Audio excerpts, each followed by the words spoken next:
105 സങ്കീർത്തനം. Praise the Lord.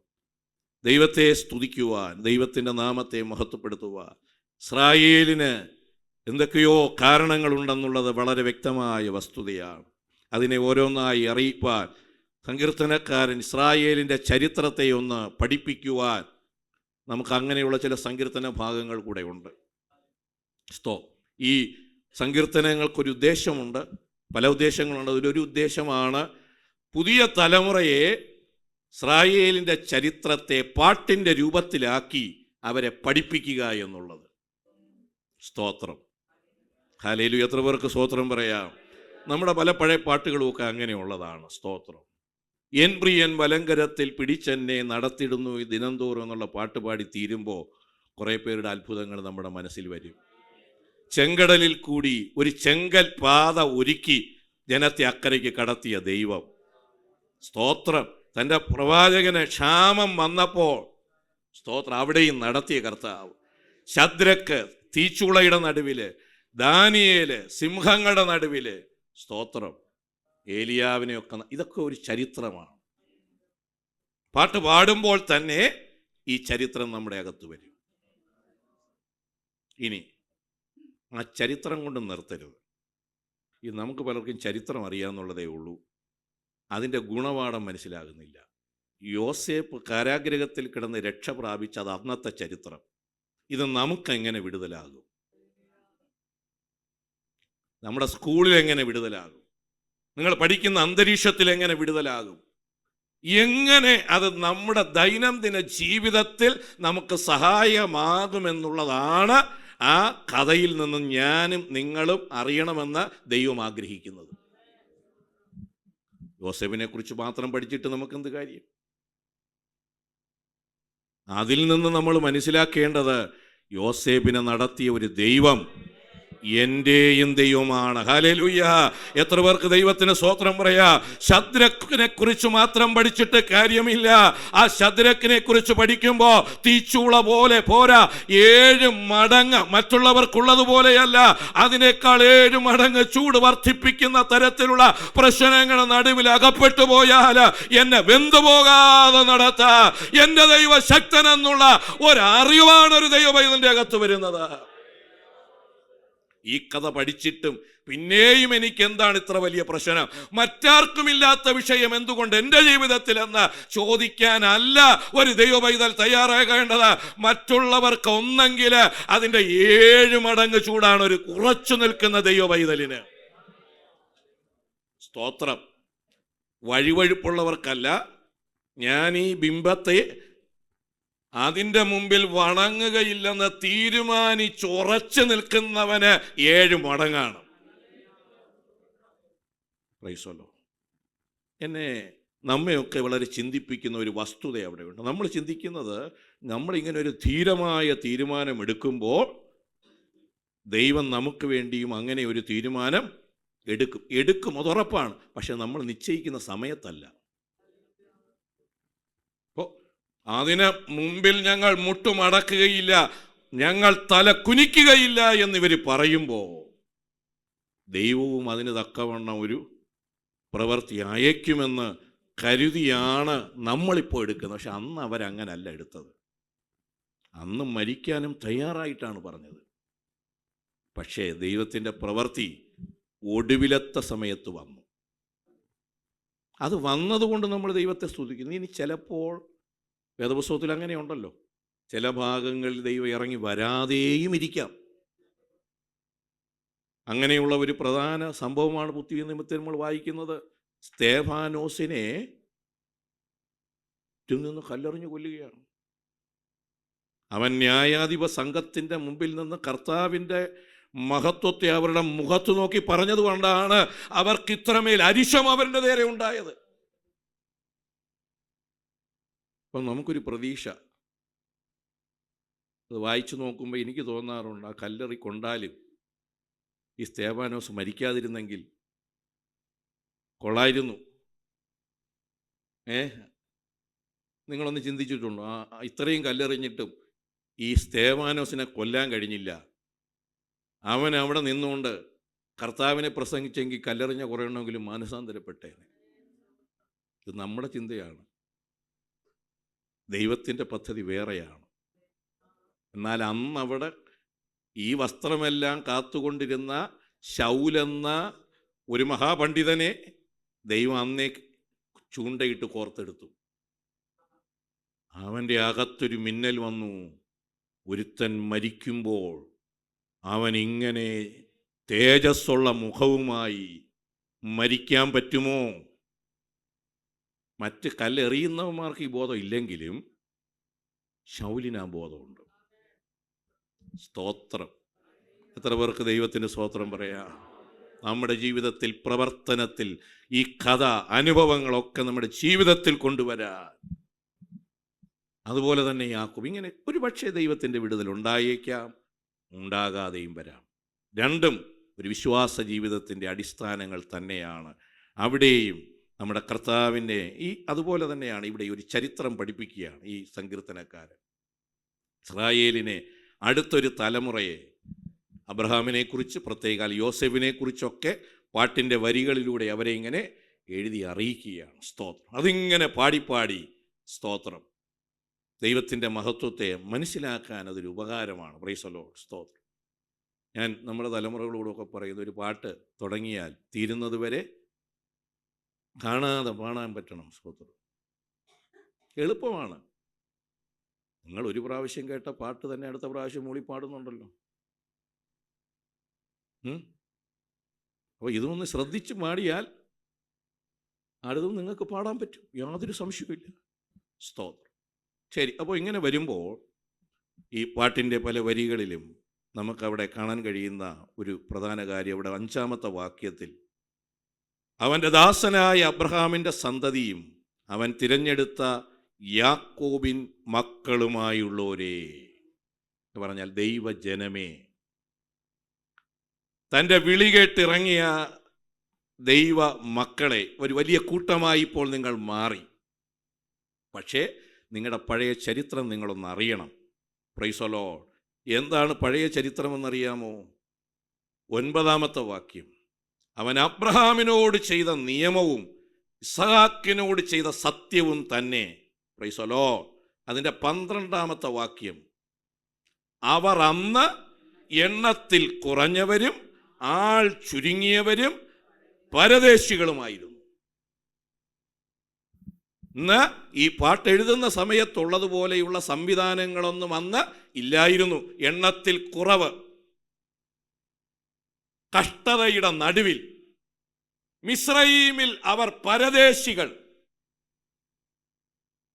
അതിനു മുമ്പും അബ്രഹാം, ഇസ്ഹാക്ക് തുടങ്ങിയവരുടെ കാലത്തും അവരവിടെ സ്വന്തം ദേശത്തല്ലാത്തതുപോലെ കൂടാരം മാറ്റി മാറ്റി അടിച്ചു പാർത്തു. ഇങ്ങനെ ആ ദൈവവാക്ക് കേട്ട് വിശ്വസിച്ച് നടന്നതിൻ്റെ ഒരനന്തര ഫലമാണ് ഈ രാജ്യവും നന്മയും എന്ന് പുതിയ തലമുറയെ ഓർമ്മപ്പെടുത്തുകയാണ്. 13-ാമത്തെ വാക്യം, അവർ ഒരു ജാതിയെ വിട്ട് മറ്റൊരു ജാതിയുടെ അടുക്കലേക്ക്, ഒരു രാജ്യത്തെ വിട്ട് മറ്റൊരു ജനത്തിൻ്റെ അടുക്കലേക്കും പോകും. അവരെ പീഡിപ്പിക്കുവാൻ അവൻ ആരെയും സമ്മതിച്ചില്ല. സ്തോത്രം! മഹാരാജാക്കന്മാരുണ്ടായിരുന്നു, നല്ല അശ്വങ്ങൾ, കുതിരകളും രഥങ്ങളും ഒക്കെയുള്ള പല രാജാക്കന്മാരുണ്ടായിരുന്നു. പക്ഷേ അവരാരെയും തൻ്റെ ജനത്തെ പീഡിപ്പിക്കാനായി ദൈവം അനുവദിച്ചില്ല. അതന്നും അങ്ങനെയാണ്, ഇന്നും അങ്ങനെയാണ്. സ്തോത്രം! സൈന്യബലം കൂടിയവരുണ്ട്, എണ്ണം കൂടിയവരുണ്ട്. എന്നാൽ ഈ ഒരു കൊച്ചു രാജ്യം ലോകത്തിന് വരുത്തി വയ്ക്കുന്ന പ്രശ്നങ്ങളൊക്കെ, സ്തോത്രം! ട്രംപാണെങ്കിൽ ഓരോ ദിവസവും 24 മണിക്കൂറിലും വാക്കിങ്ങനെ മാറ്റി മാറ്റി പറഞ്ഞുകൊണ്ടിരിക്കുകയാണ്. കാരണം ഇവരിങ്ങനെ എന്ത് ചെയ്യുമെന്നുള്ളത്. പണ്ട് ഇങ്ങനെ അടുത്തുള്ളതിനെയൊക്കെ അടിച്ചുകൊണ്ടിരുന്നു, ഇപ്പോൾ മറ്റിടത്തുമൊക്കെയായി. ഇനി എന്താണ് നാളെ സംഭവിക്കാൻ പോകുന്നതെന്ന് ഈ ലോകപ്രകാരം മനുഷ്യനറിയില്ലെങ്കിലും വേദപുസ്തകം വിശ്വസിക്കുന്ന ദൈവമക്കൾക്കറിയാം. ഇത് കർത്താവിൻ്റെ വരവിൻ്റെ ലക്ഷണമാണ്. അത്തിയെ നോക്കി പഠിച്ചോ. അത് തളിർക്കുമ്പോൾ, ബലം പ്രാപിക്കുമ്പോൾ ദൈവമാണ് അവരെ സംരക്ഷിക്കുന്നത്. അവരെ പീഡിപ്പിക്കുവാൻ, അവരെ തകർക്കാൻ ദൈവം ആരെയും അനുവദിക്കുന്നില്ല. സ്തോത്രം. അത് അന്നും അങ്ങനെ തന്നെയാണ്. യുദ്ധം ചെയ്യാൻ അറിയാത്തവർ, സൈന്യമൊന്നും ഇല്ലാത്തവർ, ആയുധക്കോപ്പൊന്നും ഇല്ലാത്തവർ, അവരെ മഹാരാജാക്കന്മാരായ സീഹോനും ഓഗും തുടങ്ങിയവരൊക്കെ വന്നിട്ടും ഒന്നും ചെയ്യാൻ പറ്റിയില്ല. ഞാനിവിടെ ഇരിക്കുന്ന ദൈവമക്കളോട് പറയട്ടെ, മുമ്പിൽ നിൽക്കുന്ന ശത്രുക്കളൊന്നും ചെറിയ പുള്ളികളല്ല. വാക്ക് മനസ്സിലായോ? നമുക്ക് തോന്നും നമ്മുടെ മിടുക്കാണ്, നമ്മുടെ ജ്ഞാനമാണ്, കഴിവാണെന്നൊക്കെ ഒരു പക്ഷേ അകത്ത് തോന്നും. എന്നാൽ ഇന്ന് പകൽ പരിശുദ്ധാത്മാവ് ഒന്ന് തിരുത്തി പറയുന്നു, അല്ല, നിനക്കെന്ത് കഴിവുണ്ട്? ഇങ്ങനെ നീ നേരിട്ട് വന്ന വിഷയങ്ങളെയൊക്കെ ഒന്ന് പുറകിലോട്ട് തിരിഞ്ഞു നോക്കാമോ? സ്തോത്രം. നീ നേരിട്ട് വന്ന, നീ എതിരിട്ട് തോൽപ്പിച്ചു വന്ന എത്രയെത്ര ജോലികളുടെ നടുവിൽ, വിദ്യാഭ്യാസത്തിൻ്റെ നടുവിൽ, കുടുംബജീവിതത്തിൻ്റെ നടുവിലൊക്കെ ഹല്ലേലൂയ എൻ്റെ ദൈവം തുണയായി നിന്ന് അവിടെയെല്ലാം സംരക്ഷിച്ച് ഒരു തരത്തിലും അതിന് ഛിന്ന ഭിന്നമായി പോകാൻ ഇടവരാതെ എൻ്റെ ദൈവം നിർത്തിയ ഘടകങ്ങളെ ഒന്ന് തിരിഞ്ഞു നോക്കാൻ ഇന്ന് പകൽക്കാലം മനസ്സുണ്ടോ? ഹല്ലേലൂയ. തകർത്ത് തരിപ്പണമാക്കി കളയാ ശത്രുവായവൻ അവന്റെ സകല സന്നാഹവുമാ എതിരിട്ട് നിന്ന സ്ഥാനത്ത് ഹല്ലേലൂയ അവരെ തൊടാൻ, അവരെ പീഡിപ്പിക്കുവാൻ എന്റെ ദൈവം ആരെയും സമ്മതിച്ചില്ല. ഹല്ലേലൂയ. അതുകൊണ്ട് ഇവിടെ ഇരിക്കുന്ന ദൈവമക്കളായി നമുക്ക് പറയാൻ പറ്റണം, ദൈവം എൻ്റെ ശത്രുക്കളെ അനുവദിക്കാത്തത് കൊണ്ടാണ്, എൻ്റെ ശരീരത്തെ കടന്നു പിടിക്കാൻ വന്ന രോഗത്തെ എന്നെ തകർക്കാൻ അനുവദിക്കാത്തത് കൊണ്ടാണ് ഞാൻ ഇന്നും ഇങ്ങനെ ഇരിക്കുന്നത്. മഹത്വം ദൈവത്തിനിരിക്കട്ടെ. തൻ്റെ ജനത്തെ പീഡിപ്പിക്കുവാൻ അവൻ ആരെയും സമ്മതിച്ചില്ല. സ്തോത്രം. ശത്രുക്കൾ ഇഷ്ടം പോലെ വന്നു, ധാരാളം അഭികരിച്ചു. എന്നാൽ അവിടെയെല്ലാം വിലക്കേണ്ട ഇടത്ത് വിലക്കി ദൈവം അവരെ കാത്തു.